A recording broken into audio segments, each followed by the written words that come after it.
Which band inspired me when I was a teenager? I have to say the Beatles. Yeah. Yeah, the first and foremost, the Beatles. And then to a lesser degree, the Stones. But number one influence, the Beatles, hands down.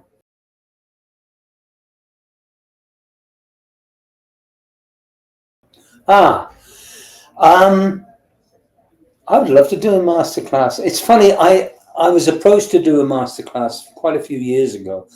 The thing about that is my drumming style is very simple. I'm not a Neil Peart or a Vinnie Colaiuta. I'm not one of those prog rock drummers. So I don't know if my style would suit a masterclass. But if someone offered me, the chance to do it, yes, I would. I have written my memoir, and it is in a locked safe, and I don't know if I'll ever release it because it's a little, how can we say, salty. But it's a lot of sex, drugs, and rock and roll in that order.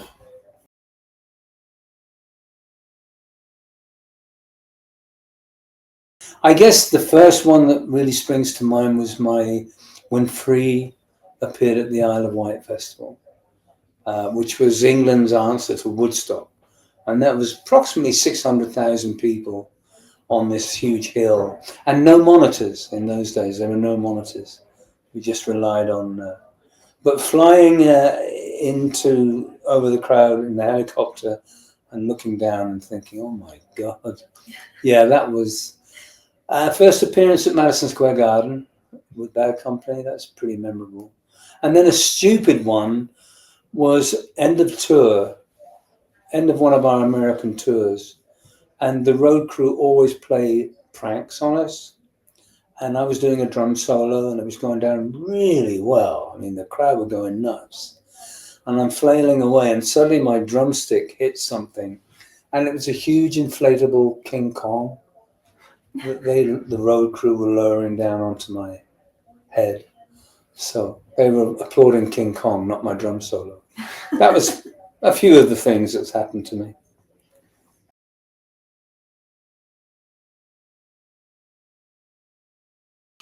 I really liked Free, the second one. I loved we were just coming together as a group. Tons of Sobs, we'd only just started out, but Free, we'd done many gigs, and we were much more cohesive as a band. The cover was beautiful. Everything about Free, the second album was my favorite.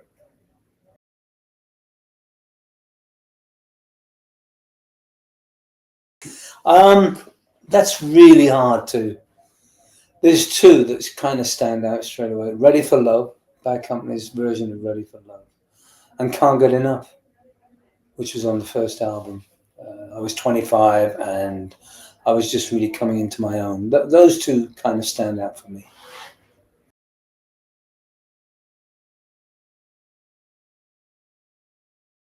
I started actually playing real drums when I was about 14. Prior to that, I was banging on boxes and with knitting needles and stuff. My dad was not supportive. In those days, you had to become a lawyer or a doctor, some such. My mum was very musical and said to my dad, give him 2 years between high school and college. Give him 2 years. If nothing happens after 2 years, he'll go to college. And on the 23rd month of the 24, I got a break. So thank you, Mum.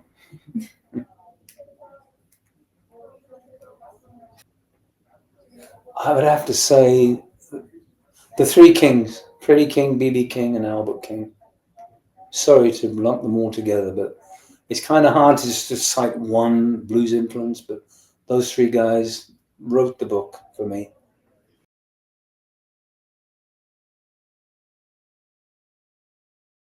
That is up to Primary Wave.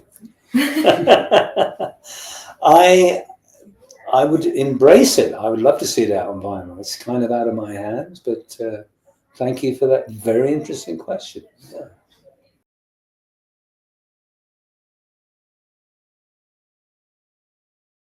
Oh my God, you won't believe this, the answer to this. I was arrested In 1971, I was driving up from LA. Someone had lent me their Mustang, and I was caught speeding. And they found a joint, like a little roach. Nowadays, you can buy it, but back then, it was huge. It was like a big drug bust. It wasn't even mine. I spent 5 days in Salinas County Jail, and they had the radio on 12 hours a day. And blow me down if they didn't play All Right Now. And that was the first time I ever heard it on the radio. So, yeah.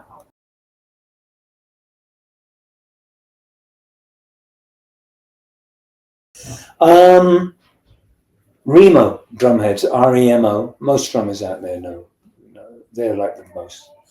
I just tune them until I like the sound and I like the feel. Usually you have the batter head, the one that you hit, just slightly tighter than the bottom head.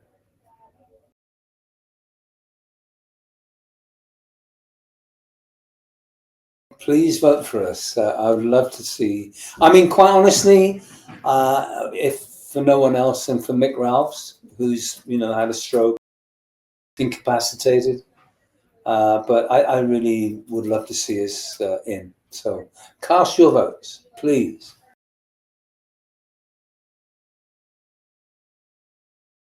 They asked Bill Wyman and Charlie Watts from the Rolling Stones how they could play the way they played. And Charlie, the drummer, just said, well, we just play. And that's the only thing I can think of. We listened to Paul's acoustic version, when we were traveling, and it just came to me how to play it. And I've been playing it the same way for the last 50 years. So there was no plan. I just played along with the chords.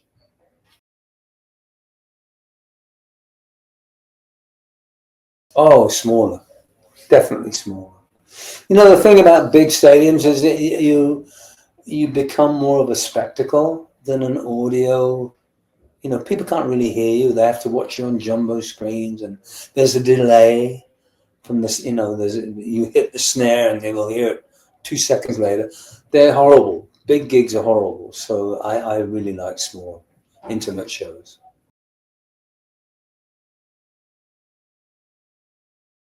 Abe Laboriel, who plays with Paul McCartney. He's a great drummer, by the way.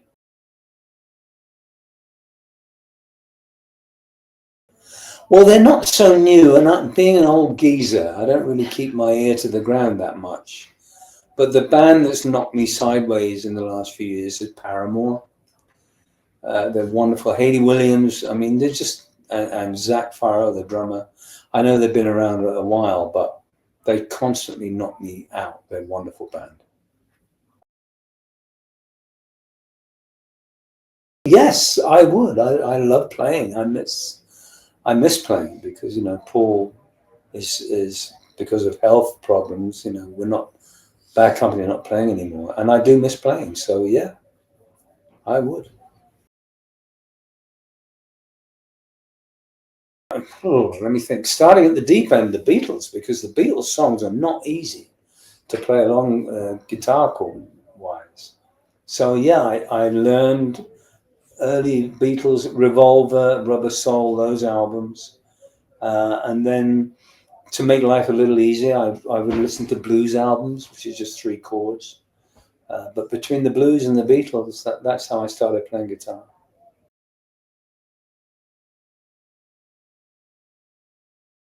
Well, yeah. I mean, as Bad Company sort of winds their career down, I'm looking to score movies and TV shows.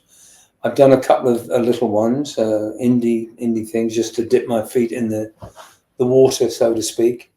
And my name is on the books of several agencies in LA. So it's something I'm really looking forward to. Yeah, not necessarily just playing drums, but I play piano and guitar as well. So that's something I would really love to do as I age disgracefully.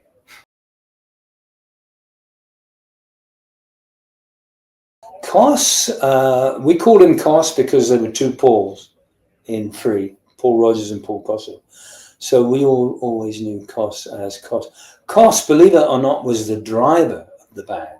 He was the only one who had license, and he would drive. He would do all the driving. It was amazing, and then he'd get out and play, and then he'd come back in and drive again. He was a sweetheart. He was like the Artful Dodger from Oliver Twist. And oh yeah, we used to go to these music stores in Shaftesbury Avenue in London, and he'd plug in, and he'd start wailing away, and all the snares and all the drums and like bzz, everything would be buzzing, and all the old guys would come and say, "Turn that fucking noise down." Sorry about that. But Paul just loved it, and he loved, razzing people. So that was Dear Koss. McCartney, any gig that McCartney did, just to sit there and immerse yourself in all those wonderful songs.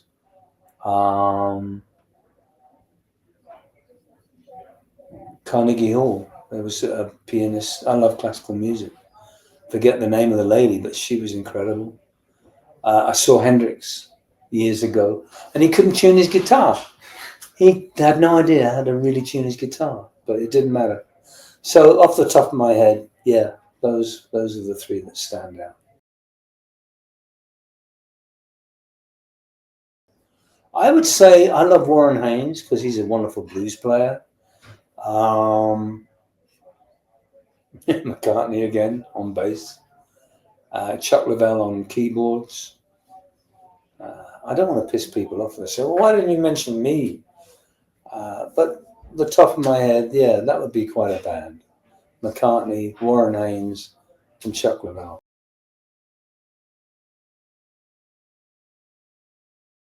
Terrifying. It really was. I'd have to go back to the Isle of Wight again, because you have to remember, back in those days, we were playing clubs. We were playing, little 100-seater clubs, and then thanks to Woodstock, we wanted to recreate Woodstock in England, and we got people like Sly, Bob Dylan, Jimi Hendrix, and this crowd just grew and grew and grew. So when we actually got out there, and there was no sound check, we just went on cold. And we were actually going to go on Saturday night because we had the big hit All Right Now, so we were flavor of the week. But because it was so chaotic, our time slot kept getting put back. We were supposed to go on at 8 in the evening, but it kept getting, and so we were having a little drink there, a little smoke, little drink, little smoke.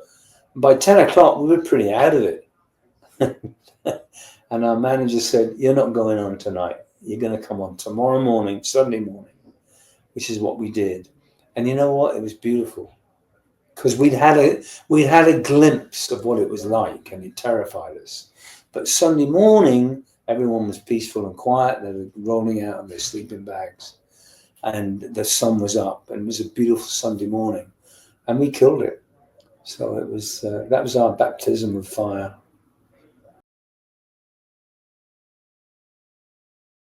I have two pleasures now. I play golf and I ride my Harley. And I've actually gone and played golf with my clubs on the back of my Harley a couple of times. People are going, "Who the hell is that?" So that's what I love to do.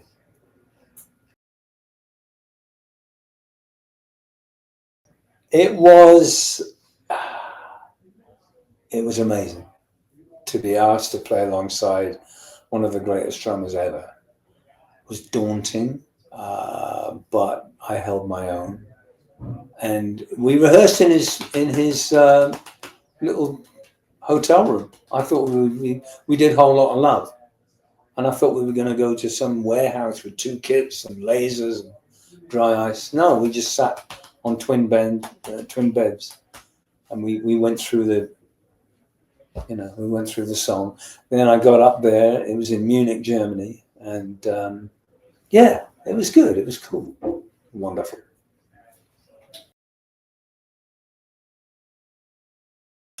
That's a great question. I'll be really, really honest. If you blindfolded me and played a vinyl 12-inch and a CD and a cassette, it was way before your time, I could not tell you the difference. So I have a nostalgia for albums because I grew up with them. But I don't really mind the format as long as it's being heard by someone.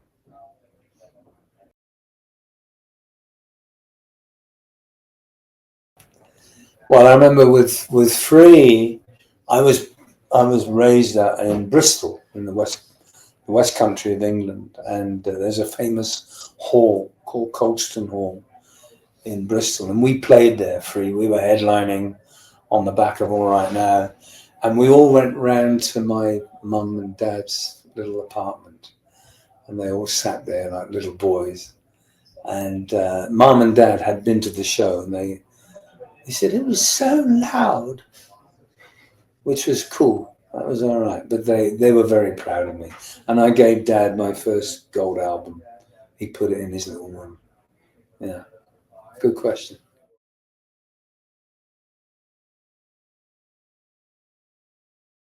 Of course, Led Zeppelin.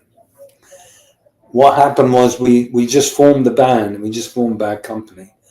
And Peter Grant, manager of Led Zeppelin, asked if we'd like to be on the new label. And we said, yeah, we'd love to. And then a week later, he called up Paul Rogers, and said, listen, Zeppelin, John Paul Jones has the flu, which actually wasn't true. He wanted to leave the band. And all the gear was going, the Headley Grange, which was this country house, was just lying there with all the gear. Would we like to take it over for a week? And we said, yeah. So we recorded our first album, thanks to the temporary breakup of Led Zeppelin.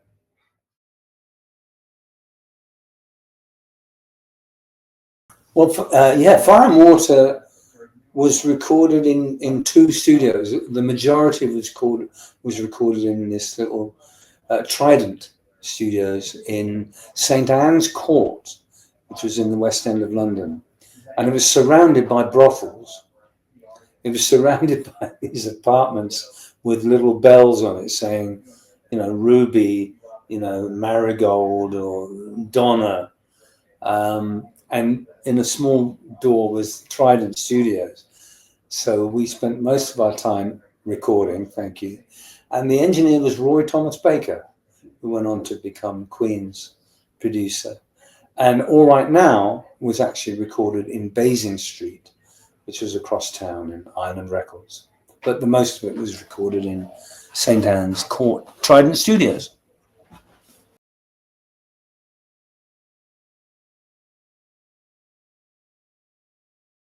The only time I get nervous before a show is if we're going to do a new song. I know it sounds crazy, but because keeping a set fresh, you can only do that by adding. Don't get too comfortable. So we add new songs every now and again, and then that's when I get really nervous. I do deep breathing, I do meditation, I do yoga, I do all the things that you don't do as a teenager. And I don't drink, I don't smoke anymore. So I always find time. Oh, and I have a nap. I always have a nap. Ever since I was in my 20s, I try to pass out for 10 or 15 minutes just to collect my thoughts.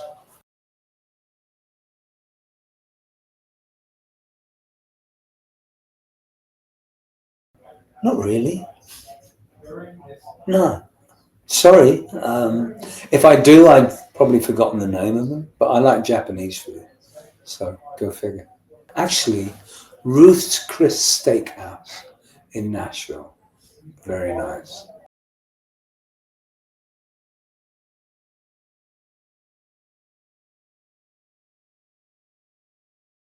That's a leading question, isn't it? I I'm not as fond of New York as I used to be. The older I get, I need more peace and quiet. I guess what I do like is the variety, the shows, the off Broadway, not necessarily Broadway shows, but off Broadway.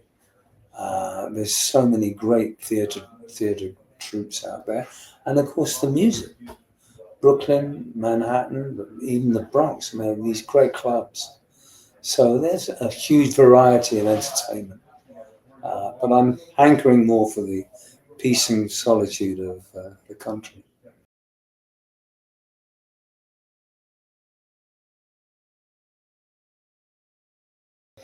I just sat behind the kit and played it. There was no. Once again, I never worked anything out. I never, as long as I know the intro, the first verse, where the choruses come, and the bridge, then I just play along. I never map or sit down and work anything out other than boom, boom, boom, boom, boom, boom. That's all I do.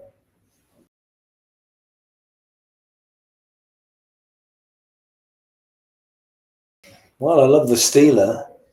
I'm leaving All Right Now to the side because that's a slam dunk. I would say the Steeler, Be My Friend, and Wishing Well.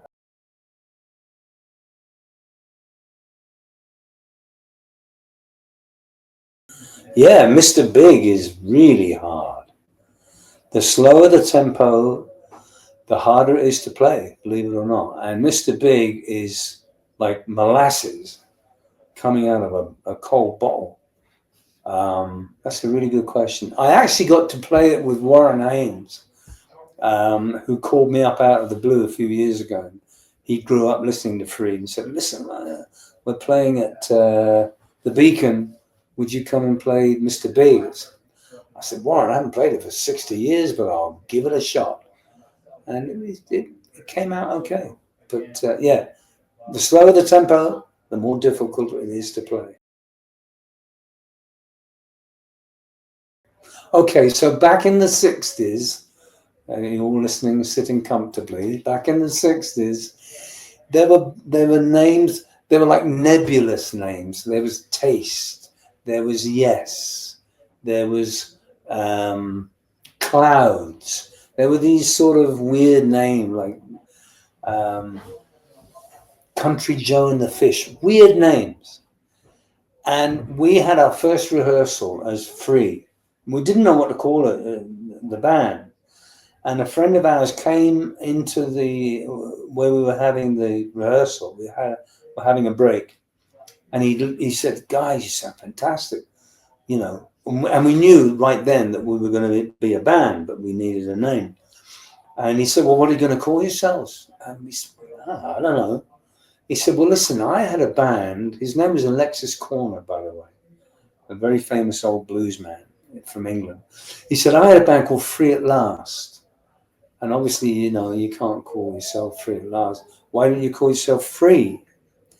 And we all went, wow, yeah. But we we ran into some trouble from the get-go because when we went for a little audition with Island Records, who were the greatest record company at the time, they didn't like the name Free. They said, look, it's going to cause confusion amongst club owners and promoters because people are thinking, oh, we can come in for free, you know. So why don't you call yourselves the Heavy Metal Kids? We said, fuck off, you got to be kidding. The Heavy Metal Kids, dreadful. So he said, then we don't have a deal. Oh, God. So we said, okay. And we walked out of the office thinking, what have we just done?